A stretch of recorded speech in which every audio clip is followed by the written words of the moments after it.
Creatures of the night, it's your girl Tati. Let's talk about Collision. We had to wait till the basketball game to be finished before Collision can start, and I guess this is just one of those things that just lets you know that other sports are important, more important than professional wrestling. We start off with Swerve Strickland in the ring. Before he can even say a word, here comes the Young Bucks that interrupted him, basically kind of instilling that they are the EVPs and they still run shit around here. Okay, I didn't know we were going to get back to that. And they end up saying, hey, Swerve, you're supposed to have your match later on in the night, but instead, you're going to have to get in the ring right now and have your match against Blake Christian. Blake comes on out there. Blake's come on out with Lee Johnson. And Lee Johnson looked like he's just been locked in a gym for like 2-3 months. I couldn't even believe it because he didn't even look like this a couple of weeks ago. It looked great. Now, Blake, that's my homie. I really, really like Blake. And Swerve beats him, not in like a typical squash, but it's fairly quick. We have the Young Bucks who are sitting on the stage watching the whole thing go down. And with that is motivating Swerve to really just say, yeah, I'm going to beat Blake's ass. And y'all going to sit here front row and watch it. He wins, which kind of broke my heart. And here comes the Young Bucks that are still being very annoying on the microphone. And as they are approaching, Swerve's like, come on, come get this ass whooping. And wait a minute, I forgot to say this, but Swerve kept his shirt on the whole match. Can you believe it? This whole segment, Swerve did not take his shirt off. So that right there is not good for the female demographic. Now, while they're coming over to the ring towards Swerve, Lee Johnson already starts attacking Swerve. Now Swerve ends up getting his lip back on Lee Johnson. However, the Young Bucks have come on in and they have a little bit of an upper hand before Kenny Omega, Lord have mercy, that man looks so good, comes on out there to even things up. It's interesting. I don't really necessarily feel excited about Kenny coming back and being put in something with the Young Bucks again. It would be really nice to see him doing something else, especially with him holding the international title. Next week, we're going to get this 8-man tag match with, I'm trying to remember everybody who's on there, but we have Kenny, who's going to be with Swerve, and who else is going to be there? I don't know. Whatever the situation is, they're still keeping Kenny close with the Young Bucks, and honestly, with him having the international title, it's not something that I'm actually interested in seeing right now. So there was actually this funny part here. The Young Bucks, they never do anything for me, but you know the dance that Swerve always does, the gritty. One of the brothers was doing it, and when they say like white men have dance like they have 2 left feet, it was given that. It was horrible. I couldn't even believe how horrible it was. Now after this, Samoa Joe basically talking about Moxley and how the inevitable is going to happen, where he's going to take the world title off of Moxley. I would not be mad if he would have did this. If this would have been something gearing towards All In, with them having this match, and not some random Dynamite in like 2 weeks, maybe I would feel a little bit more confident with Samoa Joe taking the title off of Jon Moxley, but it honestly does not feel likely. Now, we have a really, really strong matchup with our champion, Toni Storm, going against Queen Aminata for a eliminator match. Eliminator match, for those of you who don't know, that means I'm going to go against the champion. If I beat the champion, then I get to face the champion for the title. I hate that concept. I really hate that concept. Now, Queen Aminata, she really showed up and showed out in this match. And as great as she performed, I'm kind of feeling like, damn, I don't want Toni to lose this. However, it would not be a bad thing to see someone else as champion. There are a lot of people, not just women, but a lot of people on the roster that are deserving of holding a title. And Queen Aminata has been coasting, if that makes sense. Now, Queen Aminata will be one of the girls that are up for the Ring of Honor Pure Championship for the women's. They're bringing a new title. I don't know why. But they're going to be doing that, and she's one of the girls that's going to be in the tournament. So she's great. She could possibly win that and hold the title. It's long overdue. However, Toni Storm ends up taking the win. Really great matchup with these girls. And matches like this make me wish that we would just see a little bit more of women on the show, there's 2 hours, and they give you like 20% of the women, 80% of the men. And honestly, Tony Khan, it does not need to be that way. Now after this, Sanjay and them are back there. Let me tell you something. This Jay Lethal with Sanjay, Jeff Jarrett, and all Cameron and them, they're literally talking about how they're here every week on the sideline. What sidelines? They never use y'all. And you're in the sidelines. Y'all been sitting at catering, eating up the food. That's what y'all been doing. There's not even an ounce of proof that y'all have actually been there. Now they're getting upset at Sanjay Dutt, pretty much saying that since he considers himself like the leader of whatever that little thing they call a group is, that he has not given them any opportunities to be in the ring, to be part of anything worthwhile in AEW, and that they're not going to be doing things his way anymore, and that Jay Lethal is somehow going to be the one to help them get opportunities by going with other ideas and not Sanjay's idea. And I'm just like, well, what the hell y'all up doing here taking up this camera time? Y'all are never on TV. All of a sudden they remembered that they're giving out checks for no reason, and they're just like, hey, we're going to put you on TV to do something. I don't think not a soul is invested in this. However, Jay Lethal is a really great wrestler. I would love to see something out of it. Even Jeff Jarrett has mentioned how this is supposed to be his last year and all this shit, and he's looking for opportunities. Whatever, this is your last year. Let him get it out for the rest of the year. But everything else just kind of just seemed like it doesn't really make sense. I don't think anyone else is really on board.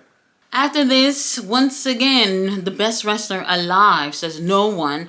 Max Caster is out there with his little plaque of the best wrestler alive slogan that he bought and copyrighted and all that shit. And he's talk, and he's having an open challenge. And who is it? Right when we're waiting to see who it is, I said, it better not be Hologram. And sure enough, it's Hologram. Hologram just doesn't do it for me. Like, I just don't really see the point. Hologram comes on out there and wins really quickly and ends up leaving. I hate the name of his finisher, the Portal Bomb. It's so fucking cliche. But anyway, he ends up winning, and Max Caster loses again. That's his 10th loss in a row since he's been doing this best wrestler alive crap. And then this is Hologram's 23rd win since he's been in AEW. Straight win. And at this point, I can't even tell you who or what Hologram is. Tony Khan, I feel like he's trying to make a big deal out of Hologram, but I don't think people are truly feeling like he's a big deal. Another L, and rightfully so, for Max Caster. Up next, Tornado Tag match. Leah Rush teaming up with Action Andretti in the ugliest coats I've ever seen. It's the same ugly coat that they've been wearing, but this time it was like 2 different shades of brown. Just thinking of it, it's just, Anyway, they went against Top Flight. Lita Gray is ringside and she's beautiful. Absolutely beautiful. Really great matchup. And once again, we are at the point where we're seeing 2 strong teams. 2 young, strong teams. They're not your typical... We talked about on the stream about what people consider to what look like champions and what don't. And not to get too much into it, but they're on the smaller side. They don't give that champion look because we've been instilled that the bigger guys are the ones that should be holding titles, like the Hurt Syndicate. These 2 teams put it all out there on Collision, and I can't even see them getting opportunity to go against the Hurt Syndicate, which is absolutely insane because they have all the talent that anyone would want. Any promoter would want to put tag titles on. They've been there for so long with nothing to show for it. And it's matches like this where Tony Khan should be sitting back there and just be like, holy shit. We need to change some things. Now I get it, Hurt Syndicate, they're over as fuck. I get it. And even somebody even mentioned on the chat, should they have junior tag team titles for teams like Crew and Top Flight? And my response was no, because this shows you that your promoter does not know how to book the teams that they have, that they would have to create titles for people that they would actually not put these other titles on, which is insane. I don't understand. They are so talented. And it's not just these two teams, but people on the roster that may never get an opportunity to hold titles. The really great matchup here. Lio Rush, Action Andretti actually takes the win. Like, they have all types of weapons in the ring. And since they're in New Orleans, they end up having like a whole bag full of the beads that you would get during Mardi Gras. And they end up using that as weapons, which was pretty cool. Fucking phenomenal. They really are. And I'm hoping that things change. Top Flight was tweeting on X how, oh, back to the drawing board for them. And then we had Lio Rush who was saying it's time to move on to bigger and better things. And to be honest with you, yes, I think what they were talking about really is to be done with the feud with Crew and Top Flight. But overall, Tony Khan, these are champions. Give them TV time to not just be in the ring, but to speak and get them ready to be holding some titles. I can't stress that enough. After this, Ring of Honor World title on the line. What the fuck are we paying for the fucking Honor Club? What are we playing for? You know what? I'm not getting to it.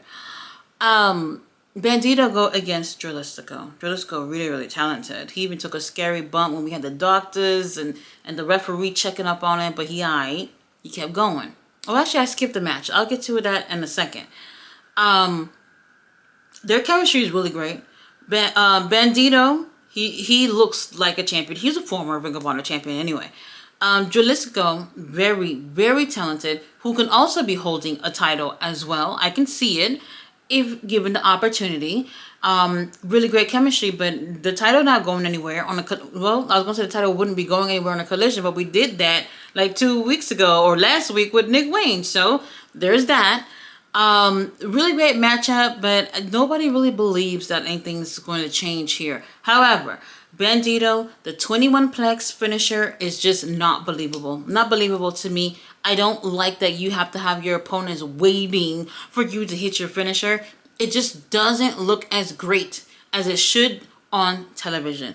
Now, the match that I did skip was our girl, Anna Jay is back.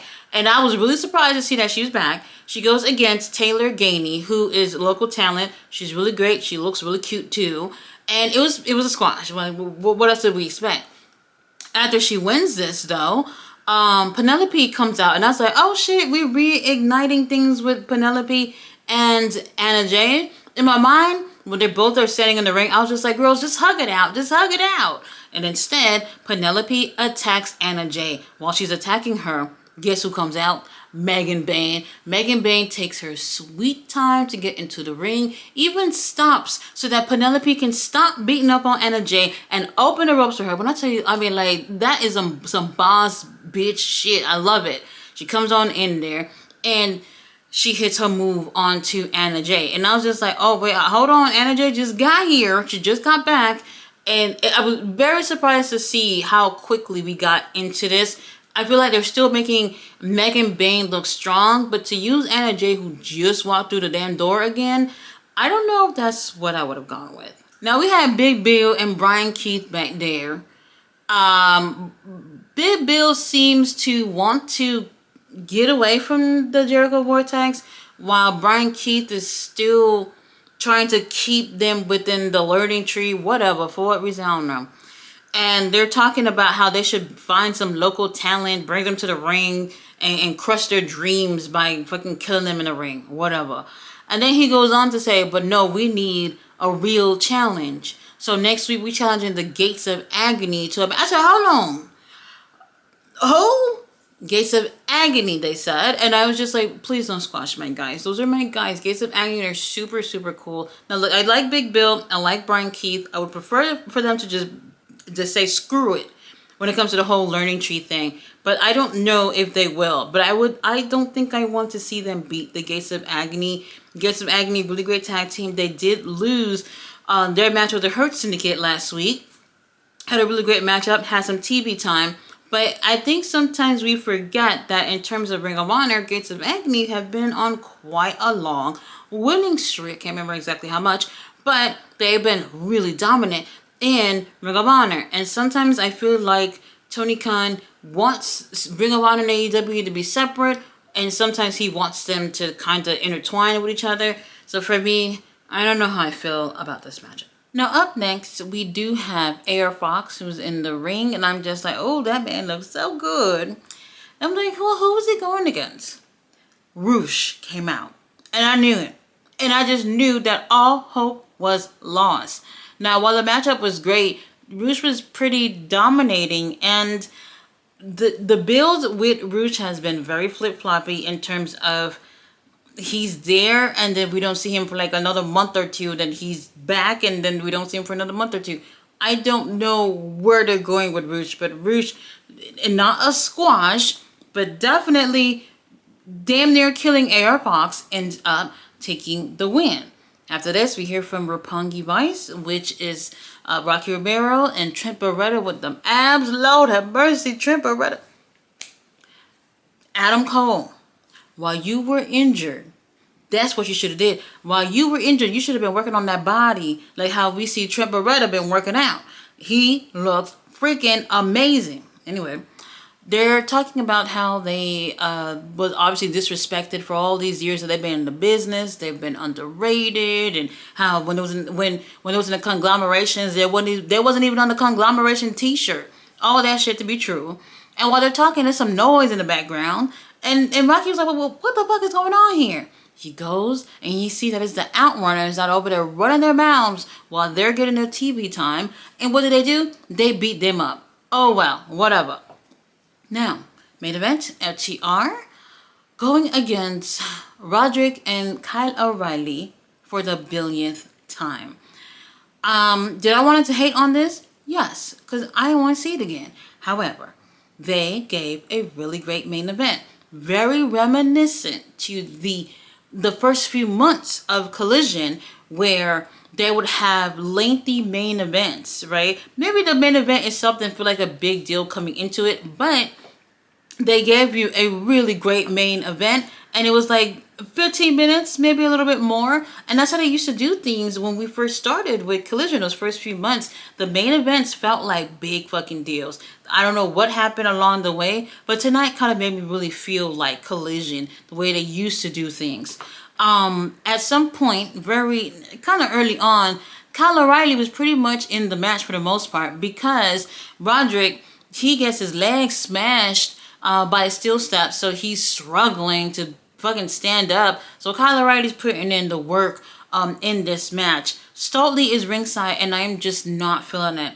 I don't necessarily think Stoltz works with this group. The only thing we can do is just give it time to see if that really is the case. But either way, FTR ends up taking the win this time over this group. And for me, it's like, whatever. But for a main event, I think they pretty much left us with a solid match.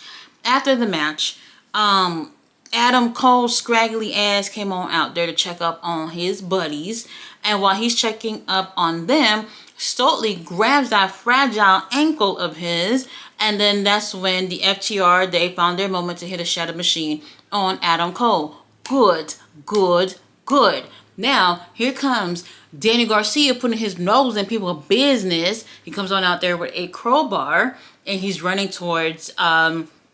FTR, the scatter like flies. Daniel gets onto the mic, pretty much threatening them, saying that he's going to pay for what they did or whatever.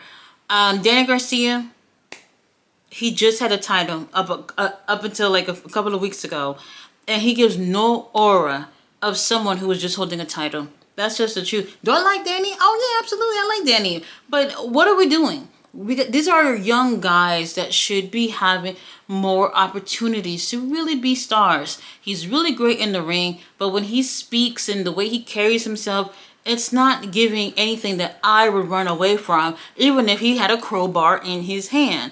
And that's pretty much how we left off the show. Overall, really good episode of Collision. Kind of don't like when they have the whole sports thing going on, and they're just like, well, wrestling can wait. Wrestling can't wait in my eyes. Not a bad show. If you didn't see it, go ahead and check it out. And I'll see you guys on Wednesday for Dynamite. See you guys then. Bye.